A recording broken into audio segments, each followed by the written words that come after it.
বলেছিলাম মেঘ গর্জনের কথা। আপনারা ভাবছেন মেঘ গর্জন কোথায়? এ তো যাদের কথা কেউ শোনে না, তারা পাণ্ডিত্যপূর্ণ কথা বলছে। এ আবার কি? এদের কি, এরা কে, কাক? এরা এত বড় বড় কথা কি করে বলে? হ্যাঁ, যাদের কথা বলছি, এই যেমন ধরুন এই নারুগোপাল বাবু, অসাধারণ মিথ, অসাধারণ গল্প এবং তাদের জীবনের কথা কিন্তু আমাদেরকে তুলে ধরলেন। একটা জিনিস আপনারা খেয়াল করবেন হয়তো, তারা যাতে কিন্তু বারবার বলছে যে আমরা যাদেরকে খুব নিচু শ্রেণী দেখি, অর্থাৎ যারা চর্মকার, চামড়া দিয়ে যারা আমাদের পাকে রক্ষা করে, হ্যাঁ, তাদেরকে আমরা নিচু শ্রেণীতে ফেলি। ওই ক্ষমতাটা কিন্তু আমাদের নেই। আজকের যুগে দাঁড়িয়ে কিন্তু এই ধরনের কথা বলাটা খুব অন্যায়। যদিও অন্যায় কেন বলবো, ন্যায়ও বটে। একটু চোখ ফোক একটু এধার ওধার করলেই বুঝতে পারবেন কত ঘটনা ঘটে এদের, এই যাদেরকে আমরা নিচু শ্রেণী বলে এখনো ফেলে রেখেছি। যাই হোক, তাদের কথা শোনার পর আমার যেটা মনে হয়েছে যে এদের কাছে প্রণিপাত হয়ে মাথা নিচু করে অনেক কিছু শেখার আছে। সবটা আপনাদের শোনাতে পারছি না, তার কারণ বহু মানুষের কথা হচ্ছে যে শুরু করেছিলেন মেঘগর্জন, কোথায় মেঘগর্জন? না বন্ধু, এখনো মেঘগর্জনের দেরি আছে। কারণ আমি প্রত্যেকটা পদক্ষেপ, এই যে মেঘগর্জনের অনুষ্ঠানের আগ অবধি যত পদক্ষেপ আছে, সব কটা পদক্ষেপই আপনাদেরকে দেখানোর চেষ্টা করছি। খুব ছোট ছোট করে দেখাচ্ছি, দেখতে থাকুন আর ভাবতে থাকুন যে কত বড় বড় মাপের পাণ্ডিত্যপূর্ণ শিল্পী গ্রামে গ্রামান্তরে ছড়িয়ে রয়েছে। তাদের কাছে আমাদের এই লিখিত বইয়ের কোনো প্রয়োজন হয় না। তাদের বংশ পরম্পরায় যেভাবে যে গতিতে চলছে, সেই গতিতেই তারা চলে। যাই হোক, আমার কাছে এসব শুনে কোনো লাভ নেই। আজকে আমরা যেটা দেখব সেটা হচ্ছে যে ওই গ্রামে যে বান, অর্থাৎ আপনারা যদি গাজন কেউ দেখে থাকেন, শিবের গাজন, দেখবেন বাড়ি বাড়ি মাথায় করে একটা কাঠের শলাকা নিয়ে আসা হয়, বড় একটা কাঠের টুকরো নিয়ে আসা হয়, পুরোটাই লাল রং হয়, তার মধ্যে কতগুলো শলাকা বসানো থাকে, এবং এটাকে অনেকে বানরাজ বলা হয়, অনেকে বলা হয় বান, অনেকে বলে বানলিঙ্গ, অনেকে বলে শিবের জ্যোষ্ঠী, বিভিন্ন জায়গায় বিভিন্ন নাম বলা হয়। ধর্মরাজের এই যে বিষয়টা, এখানেও কিন্তু বান আছেন, ধর্মবান। সেটা কিভাবে গ্রামের প্রত্যেকটা বাড়িতে গেলে তাকে কিভাবে অভ্যর্থনা করা হয় এবং তার কিভাবে পুজো করা হয়, এটা আজকে আপনাদেরকে দেখাবো। কারণ এটা এখন প্রায় শহরে অবলুপ্তির পথে। শহরে তো এখন আমাদের ইটকাঠ পাথরের জঙ্গলের মধ্যে এদের পাবেন কোথায়? এদের পাওয়া যায় না। ঢাক বাজিয়ে সারা রাত ধরে কালী নৃত্য, দুর্গা নৃত্য, না, এগুলো এখন মঞ্চে হয়। বাড়িতে আর ওই হ্যাচাক জেলে না, আসেন না তারা। কিন্তু গ্রামে গঞ্জে এখনো তারা সমানভাবে রয়ে গেছেন।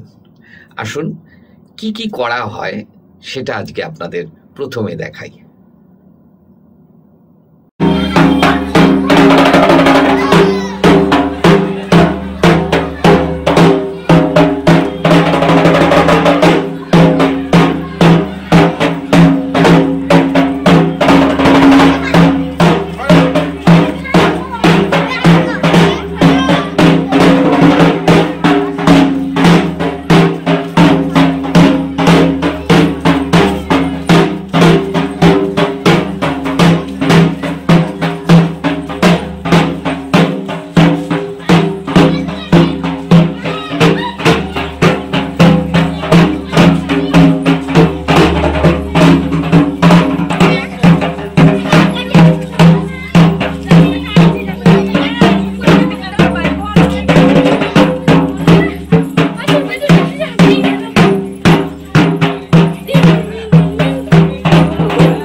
চাপা খুলে আসছে জিজ্ঞেস করে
জল দেবে না,